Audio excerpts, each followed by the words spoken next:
বন্ধুরা চলুন দেখি নবী হুদ আলাইহিস সালামের জীবন কাহিনী। পৃথিবীর সবচেয়ে শক্তিশালী নবী হুদের ঘটনা এখন আমরা এটা দেখব। এই ভিডিওটা বেশ ইন্টারেস্টিং, তো চলো দেখা যাক।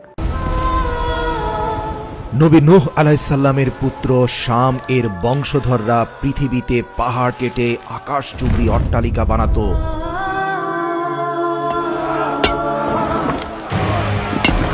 নিজেদের শক্তি, প্রযুক্তি আর সক্ষমতার অহংকারে অন্ধ এ জাতির সর্দারের বক্তব্য তুলে ধরে পবিত্র কোরআনে মহান আল্লাহ তাআলা বলেন, ওয়াকালু মান আশাদ্দু মিন্না কুওয়া, আমাদের যে শক্তিশালী আর কে আছে? আদ জাতির সর্দারের এ দাম্ভিক বক্তব্য শুনে রাষ্ট্রীয় এক অতিথি প্রতিবাদ করে বলেছিল, ভুলে যাবেন না, আপনাদের পূর্বপুরুষ নবী নূহ আলাইহিস সালামের দোয়ার বরকতেই আপনারা আল্লাহর নিয়ামত প্রাপ্ত হয়েছেন। আজ উঁচু উঁচু দালান কোঠা বানাচ্ছেন আর আল্লাহর তরফ থেকে শারীরিক সক্ষমতা ও মানসিক শক্তি পেয়েছেন। তাই অহংকারী না হয়ে আল্লাহর প্রতি কৃতজ্ঞ হওয়া উচিত। সমালোচনা সহ্য করতে না পারা অহংকারে অন্ধ আদ জাতির সেই সর্দার সাথে সাথে সেই রাষ্ট্রীয় অতিথিকে হাত পা বেঁধে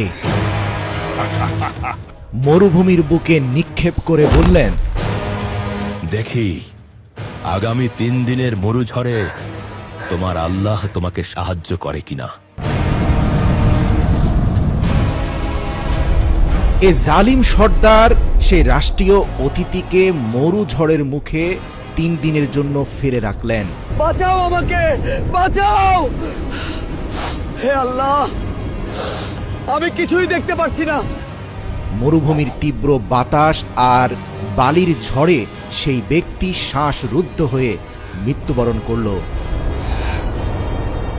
অথচ সেই একই ঝড়ের মধ্যে সর্দারের কোনো ক্ষতি হলো না। ঐতিহাসিক আনন্দ নিয়ে আদ জাতির সর্দার বললেন, এই বাতাস আমাদের গোলাম। আদ জাতির শারীরিক আর মানসিক সক্ষমতার ব্যাপারে ইতিহাস থেকে জানা যায়, পুরো পৃথিবী যখন আসমানি গজবে পানির নিচে তলিয়ে যাচ্ছিল, তখন নৌকা থেকে হযরত নূহ আলাইহিস সালাম তার এক অবাধ্য সন্তানকে উদ্দেশ্য করে চিৎকার করে বললেন, বাবা, আল্লাহর উপর ঈমান আনো এবং নৌকায় উঠো। আজ পুরো পৃথিবী তলিয়ে যাবে, কেউ বাঁচবে না। তোমার আল্লাহ এবং তার নৌকার কোনো প্রয়োজন নেই। আমি উঁচুতেই আছি, এই ঝড় আমার কিছুই করতে পারবে না। নবী পুত্র হয়েও আল্লাহর নাফরমানি আর অকৃতজ্ঞতার দরুন এক সামুদ্রিক জলোচ্ছ্বাস পিতার সামনে পুত্রকে পানির নিচে তলিয়ে নিয়ে গেল। চোখের সামনে সন্তানের এই করুণ পরিণতি দেখে চিৎকার করে উঠলেন হযরত নূহ আলাইহিস সালাম। এরপর হযরত নূহ তার বেঁচে থাকা 2 সন্তানের ব্যাপারে নৌকার মধ্যেই সেজদায় লুটিয়ে পড়ে আল্লাহর সাহায্য প্রার্থনা করেন এবং তাদের ভবিষ্যৎ বংশধরদের শক্তি আর সামর্থ্যের দোয়া করেন। আল্লাহ হযরত নূহ আলাইহিস সালামের দোয়া কবুল করে নৌকায় আশ্রয় পাওয়া হযরত নূহ এর ছোট পুত্র শাম এর বংশধরদেরকে অত্যন্ত শক্তিশালী করে পৃথিবীতে প্রতিষ্ঠিত করেন। বর্তমান ইয়েমেন ও ওমানের মধ্যবর্তী আহকাফ এলাকায় বসবাসরত এই প্রবল শক্তিশালী জাতি আদ ভুলেই গিয়েছিল যে তাদের শারীরিক মানসিক সক্ষমতার উৎস আল্লাহর দয়া ও রহমত, যা নবী নূহ আলাইহিস সালামের দোয়ার বরকতে এসেছে। তাদের উপাসনা করা মিথ্যা মূর্তির দয়ায় নয়। মহান আল্লাহ পবিত্র কোরআনে এই শহরের পরিচয় তুলে ধরে বলেন, ইরামা যাতুল ইমাদ, অর্থাৎ আকাশচুম্বী ইমারতের শহর। যেন তাদের তৈরি স্তম্ভগুলো আকাশের সঙ্গে কথা বলছে। আল্লাহর দয়ায় তাদের শারীরিক গড়ন ছিল পাহাড়ের মতো মজবুত এবং বিশাল। দূর থেকে দেখলে মনে হতে যেন তাদের কাঁধ আকাশের মেঘ ছুঁয়ে ফেলত। আল্লাহর পাওয়া এই সকল নিয়ামত তাদের অকৃতজ্ঞ আর অহংকারী করে ফেলেছিল। তারা বলতো, এই মাটির উত্তরাধিকারী একমাত্র আমরাই, আর আমরা চিরকাল এখানেই থাকব। মরুভূমিতে তাদের বসতি অনেক দূর পর্যন্ত ছড়ানো ছিল। তাদের ঘোড়ার খুরের আওয়াজে মাটি থরথর করে কাঁপত। রাতে তাদের প্রদীপের আলো বহুদূর পর্যন্ত ছড়িয়ে পড়ত। আমরাই মহান, আমরাই সেরা, জমিনের বুকে উঁচু হয়ে দাঁড়া। আমরাই মহান, আমরাই সেরা, জমিনের বুকে উঁচু হয়ে দাঁড়া। আমরাই সেরা। দেখে মনে হতো তাদের শহরটা যেন পৃথিবীর বুকে বসানো এক রাজমুকুট। তারা শো অফ করতে পছন্দ করত, যেমনটা বর্তমান জমানায় আমরাও করে থাকি। যেমন তারা নিজেদের সভা সমাবেশে দম্ভ আর অহংকার ভরে একটা কথাই বলতো, আমাদের মতো মানুষ আর কখনো জন্ম নেবে না। দেখো আমাদের আকাশ চুম্বি ইমারত, দেখো আমাদের ছোট বাচ্চারাও ভারী পাথর তুলে ফেলছে। তাদের বয়োজ্যেষ্ঠরা গর্ব করে বলতো, বড় হয়ে আমাদের এই শিশুরা পাহাড়কেও হার মানাবে। আদ জাতির মানুষের একটা অদ্ভুত বিশ্বাস ছিল। তারা মনে করত বাতাস তাদের হুকুমের গোলাম। তাদের যুবকরা উপত্যকার মাঝখানে দাঁড়িয়ে দুই হাত ছড়িয়ে দিয়ে দম্ভ করে বলতো, দেখো, যে মরুঝড়ে সবার নিঃশ্বাস বন্ধ হয়ে যায়, সে মরুঝড়ে আমাদের কিছুই হয় না। কিন্তু তারা জানতো না যে বাতাসকে তারা বন্ধু ভাবছে, সেই বাতাস আল্লাহর হুকুমেই তাদের অনুগত হয়েছে। কেননা হযরত নূহ এর সন্তান শাম আল্লাহর দরবারে দোয়া করে বলেছিলেন, হে প্রভু, মরুভূমিতে আমার এই সন্তানদেরকে রক্ষা করতে বাতাসকে তাদের অনুগত করে দিন, নয়তো মরুঝড়ে তারা কখনো টিকে থাকতে পারবে না। আল্লাহ সেই শাম আলাইহিস সালামের দোয়ার বরকতেই বাতাসকে তাদের অনুগত করে দিয়েছিলেন। অথচ সেই বাতাসের অহংকারেই মরুঝড়ের মধ্যে ফেলেই তারা অসংখ্য দুর্বল মানুষকে হত্যা করেছে। নিজেদের দম্ভ আর অহংকারে অন্ধ হয়ে গিয়েছে। হযরত নূহ আলাইহিস সালামের নৌকায় আশ্রয় পাওয়া অন্যান্য মানুষদের জাতি আদ জাতির মতো এত বিশাল লম্বা ছিল না। তাদের শরীর ছিল সাধারণ মানুষের তুলনায় কয়েক গুণ বিশাল। নদীর তীরে বা পাহাড়ের গায়ে তাদের সেই পায়ের ছাপ আজও চোখে পড়ে, যা দেখে মানুষ বিস্ময়ে হতবাক হয়ে যায়। তাদের ঘরের দরজাগুলো এতটাই উঁচু ছিল যে ঘোড়ার পিঠে বসে একজন আরোহী অনায়াসেই ভেতরে ঢুকে পড়তে পারত। তারা পাথরের তৈরি বড় বড় পাত্র ব্যবহার করত। এক একটা পাত্র এত বড় ছিল যে তাতে পুরো বংশের রান্না একসাথে হয়ে যেত। সময় গড়িয়ে চলল আর তাদের অহংকারও বাড়তে থাকলো। দিন যতই যাচ্ছিল তাদের দম্ভ ততই মাত্রা ছাড়াচ্ছিল। তাদের চেয়ে ছোট আর দুর্বলরা যখনই তাদের খপ্পরে পড়ত, বাধ্যতামূলক তাদের মিথ্যা প্রশংসা করতে হতো, কেননা সমালোচনা সহ্য করার ক্ষমতা তাদের ছিল না। আল্লাহ দেখলেন এরা দুর্বলদের কথা মোটেই পরোয়া করে না। অবশেষে তিনি তাদের মধ্য থেকে তাদের জাতিরই এক শক্তিশালী মানুষকে তার নবী হিসাবে নির্বাচিত করলেন, যার নাম হযরত হুদ আলাইহিস সালাম। নিজ জাতির বলিষ্ঠ এ ছেলেটি যখন যুবক বয়সে উপনীত হলো, তখন তাদের বয়োজ্যেষ্ঠরা ধরেই নিলেন হুদ এক শক্তিশালী বীর হতে চলেছে, যে আমাদের পক্ষ হয়ে আরো বীরত্ব ছড়াবে, অন্যান্য রাজ্য দখলে সাহায্য করবে। কিন্তু সবাইকে অবাক করে দিয়ে হুদ আলাইহিস সালাম যুবক হয়ে ঘোষণা করলেন, হে আমার জাতি, তোমরা কেবল এক আল্লাহর ইবাদত করো, তিনি ছাড়া তোমাদের আর কোনো মাবুদ নেই। শক্তিশালী হুদের কথা শুনে বয়োজ্যেষ্ঠদের মাথায় বজ্রপাত হলো। বয়োজ্যেষ্ঠরা ক্ষেপে গিয়ে বলল, কি বলছো তুমি হুদ? যে বাপ দাদাদের ধর্ম পালন করে আমরা এত শক্তিশালী হয়েছি, সেই ধর্ম আমরা ত্যাগ করব? হযরত হুদ সাথে সাথে প্রতিবাদী হয়ে বললেন, তোমাদের এই মূর্তির কারণে তোমরা আল্লাহর সাহায্য প্রাপ্ত হওনি, বরং আমাদের পূর্বপুরুষ নবী নূহ আলাইহিস সালামের দোয়ার বরকতেই দয়াময় আল্লাহর তরফ থেকে তোমরা এই সকল দুনিয়াবী সাহায্য পেয়ে যাচ্ছ। আর আমি তার তরফ থেকে প্রেরিত হয়েছি তোমাদের সতর্ক করতে। হুদের বক্তব্য শুনে সেই হিংস্র সর্দার দাঁড়িয়ে বললেন, হুদ, তুমি কি জানো না আমাদের সক্ষমতার সাথে তাচ্ছিল্য করার কারণে এক বিদেশি রাষ্ট্রদূতের সাথে কি আচরণ হয়েছিল? সেও তোমার মতো এক আল্লাহকে শ্রেষ্ঠ বলেছিল, কিন্তু শেষ পর্যন্ত তাকে মৃত্যুবরণ করতে হয়েছে। হজরত হুদ আলাইসাল্লাম বললেন, হ্যাঁ, সেই ব্যক্তি জান্নাতের বাগানে রয়েছে। আল্লাহ তাকে মুক্তি দিয়েছেন আর তোমাকে বিপদগ্রস্ত করেছেন, কারণ তুমি হুদের মুখোমুখি হয়েছ। চেষ্টা করে দেখতে পারো, তুমি হুদকে পরাজিত করতে পারবে না। ক্ষিপ্ত সেই সর্দার হুদের উপরে ঝাঁপিয়ে পড়লেন, অথচ হজরত হুদ আলাইহিসসালাম লোকজন বুঝে ওঠার আগেই আদ জাতির সর্বশ্রেষ্ঠ বীর তাদের সর্দারকে কুপকাত করে ফেললেন।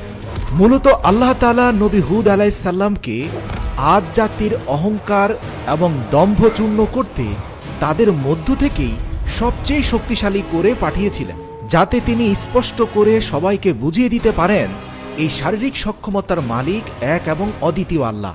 এবং হুদ আলাইহিসসালামের এই স্পষ্ট নিদর্শন দেখার পরেও যারা ঈমান আনবে না, তাদের পরিণতি হবে ভয়াবহ। হযরত হুদ আলাইহিসসালাম সেই সর্দারের বুকে পা রেখে প্রকাশ্যে বললেন, দেখো, রাষ্ট্রীয় নিয়ম অনুযায়ী যে সর্দারকে পরাজিত করে সেই সর্দার হয়, কিন্তু আমি কোনো রাষ্ট্র ক্ষমতা চাই না। আমি তোমাদের উপর এমন এক আযাবের ভয় করছি যার ভয়াবহতা তোমরা কল্পনাও করতে পারবে না। আমি চাই তোমরা সকল মূর্তি ভেঙে এক এবং অদ্বিতীয় আল্লাহর ইবাদতে মগ্ন হও, নিজেদের অহংকার এবং দাম্ভিকতা ত্যাগ করো। কিন্তু যাদের অন্তর অহংকারে ভরে গেছে, ভালো কথা যেন তাদের হৃদয়ে এমনভাবে ধাক্কা খায় যেমন পাথরের দেয়ালে পাথর ধাক্কা খায়। হুদ আলাইহিসসালাম হাল ছাড়লেন না।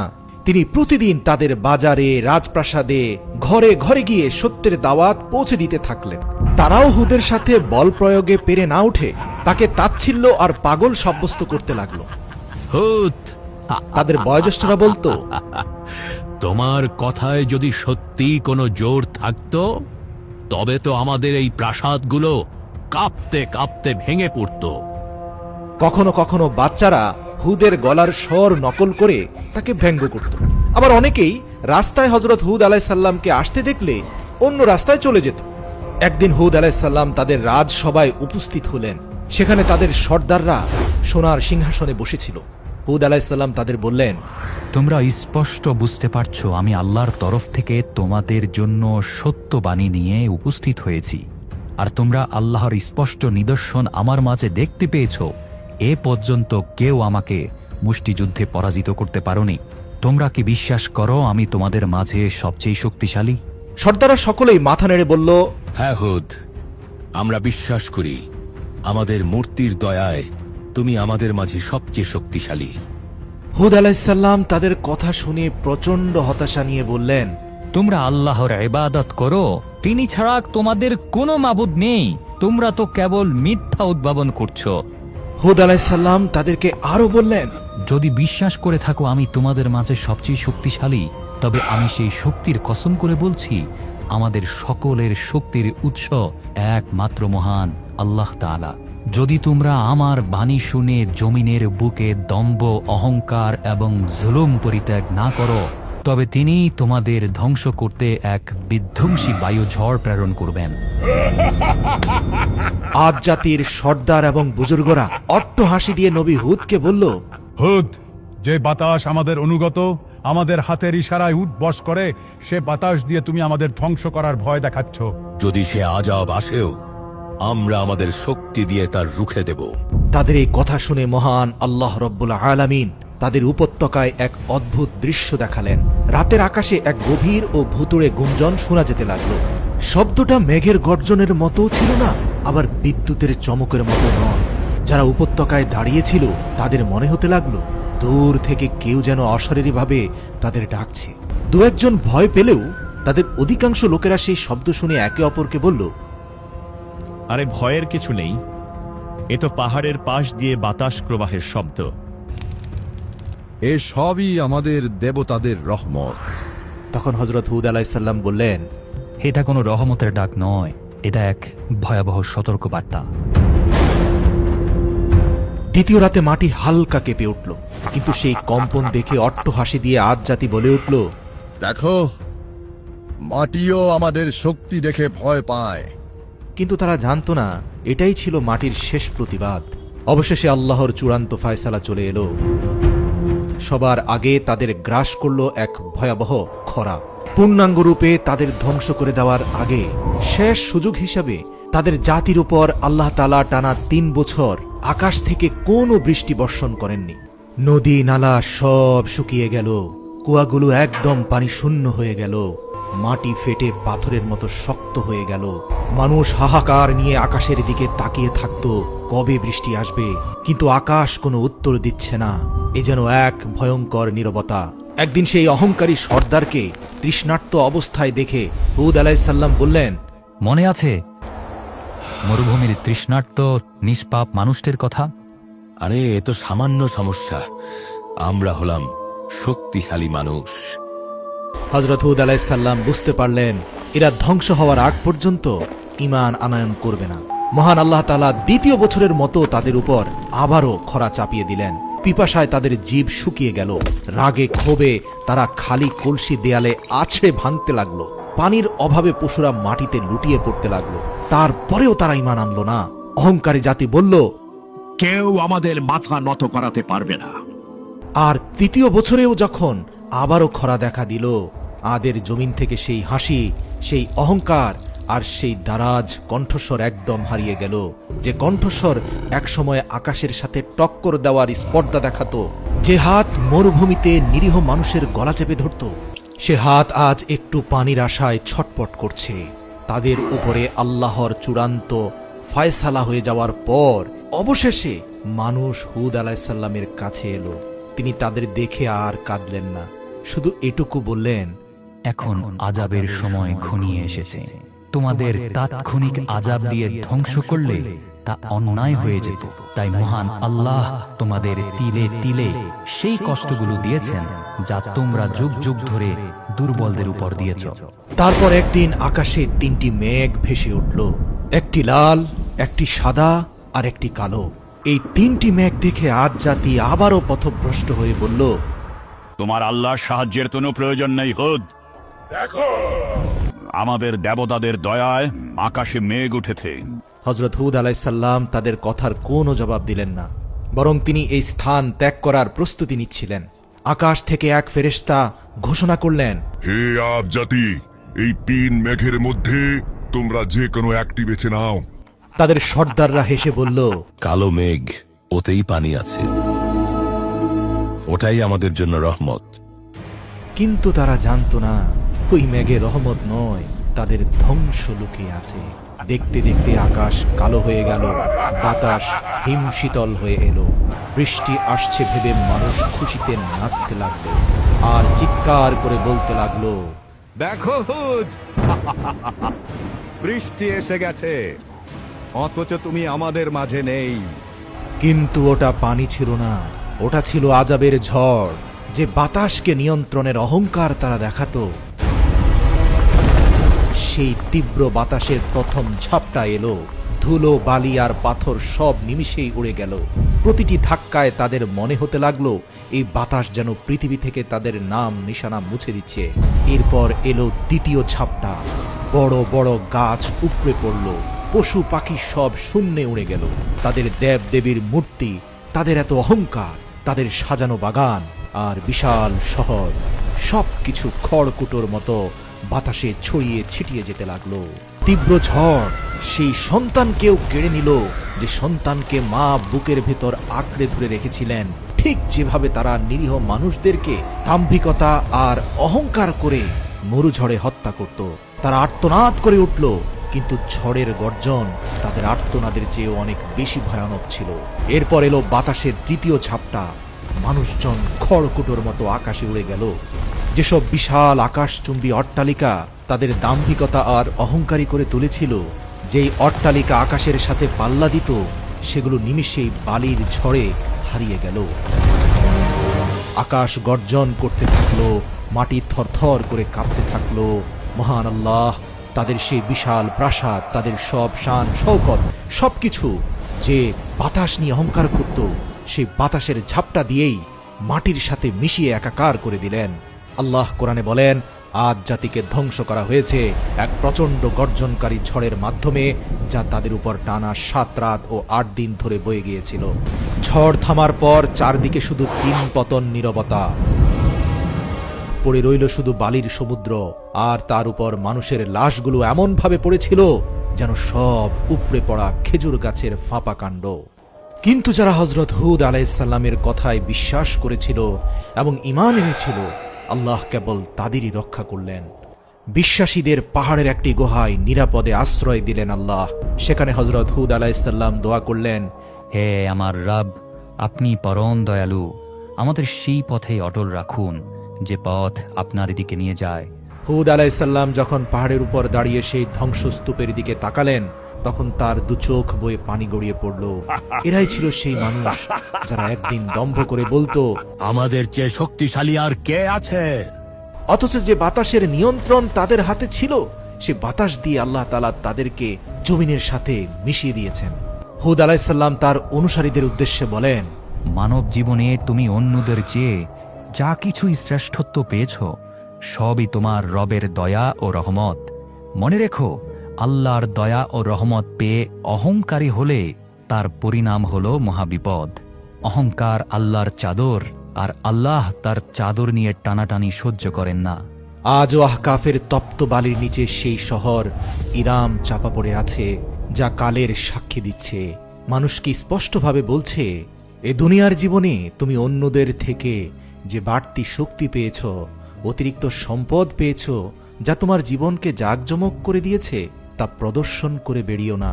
মনে রেখো, আল্লাহ অহংকারীকে ছাড় দেন, কিন্তু ছেড়ে দেন না। খুবই একটা ভয়ঙ্কর একটা সত্যি ঘটনা। আমরা এই ভিডিওটার মাধ্যমেও বুঝতে পারলাম যে ঈশ্বরই সব কিছু, আর ঈশ্বরের থেকে যে যত বড়ই নিজেকে ভাবুন, তার কিন্তু পতন নিশ্চিত। মানে এই যে আদ জাতি, তারা নিজেদেরকে এত শক্তিশালী ভাবছিল, তারা এক সময় ঈশ্বরের সাথেও নিজেদেরকে অহংকার করতো। তারা বলতো যে আমরা ঈশ্বরের থেকেও বড়, আর আমাদের প্রাসাদগুলো আকাশের সাথে কথা বলে। কিন্তু তারা জানে না যে ঈশ্বরের দয়ায় তারা এই জায়গাটায় অবস্থান করছে। ঈশ্বরেই তাদেরকে সেরকম করে বানিয়েছেন। তিনি চাইলে যে কোনো মুহূর্তেই তাদেরকে ধ্বংস করে ফেলতে পারেন। কিন্তু তারা তখন নিজেদের অহংকারে এমনভাবে ডুবেছিল, তারা অমান্য করেছিল সেই সমস্ত ঈশ্বরের কথা। আর যে নবী এসেছিলেন তার কথাও তারা অমান্য করেছিল। তারপরে ঈশ্বর দেখিয়ে দিলেন যে তিনি কি করতে পারেন। তার জন্য অবশ্যই সবাই সময় থাকতে ঈশ্বরের প্রার্থনা করুন, ঈশ্বরকে ডাকুন, আর ঈশ্বরের দয়াই আমাদের সমস্ত কিছু। তার জন্য নিজেকে আপনি যত বড়ই হন না কেন, নিজেকে কখনোই ঈশ্বরের থেকে বেশি বড় ভাববেন না। আর ঈশ্বর আমাদের সৃষ্টি করেছেন, ঈশ্বর সবার প্রথমে তিনি আমাদের সৃষ্টি করেছেন। তিনি আমাদেরকে যেমনভাবে তিনি আমাদেরকে যেমনভাবে মানে ঈশ্বরেই আমাদেরকে সৃষ্টি করেছেন, আর তার হাতেই সমস্ত কিছু। আমরা শুধুমাত্র এক টুকরো অংশ। তার জন্যে কখনোই অহংকারী হওয়া উচিত নয়। অবশ্যই ঈশ্বরের কাছে আমাদের অনুগত থাকা উচিত। আমাদের প্রতিদিন ঈশ্বরকে ডাকা উচিত, যেমন আমাদের প্রতিটা দিন খুব ভালোভাবে পার হয়, আমরা যাতে খুব ভালোভাবে থাকতে পারি। সমস্ত কিছু ঈশ্বরের কাছে অনুগত হয়ে যাইতে হবে। কখনোই অহংকারী হওয়া চলবে না। আর অহংকারী হলে তার পতন অবশ্যই নিশ্চিত। এই ভিডিওটা দেখলে খুব ভালো করে বুঝতে পারবেন। এই ভিডিওটা দেখে কেমন লাগলো সবাই অবশ্যই জানাবেন কমেন্ট করে। আমার খুব ভালো লেগেছে। আবার আমরা কি ধরনের ভিডিও দেখব সেটাও অবশ্যই কমেন্ট করে বলবেন। সবাই খুব ভালো থাকবেন, সুস্থ থাকবেন, আর দেখতে থাকবেন আমাদের চ্যানেল। টাটা।